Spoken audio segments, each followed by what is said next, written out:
Andishi wa habari.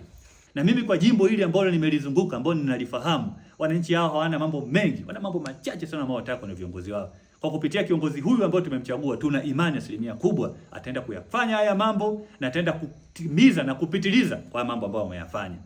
Ndugu wananchi wenzangu wa Arumeru Magharibi, niseme tu kwa moyo wa unyenyekevu, mimi nikiwa kama Amos Amon Kinyunyu, bado nina deni kubwa sana juu ya wananchi wa Arumeru Magharibi.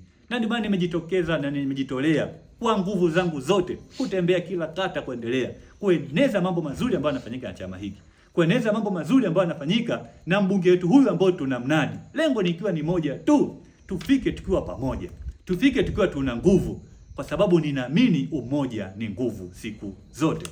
Kwa hiyo huyu ni kijana ambao mmemlea nyinyi, huyu Kinyunyu mnayemuona mbele yenu hapa, mmemlea nyinyi.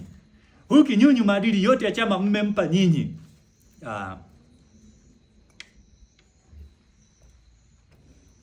Huyu Kinyunyu anajivunia sana akiwaona wananchi wenzake wanaendelea kiuchumi, kwa sababu anajua ukitaka kumkomboa Mtanzania yeyote muwezeshe kiuchumi. Nichukue nafasi hii kwa moyo wa unyenyekevu mkubwa sana niseme kwamba ninawapenda sana.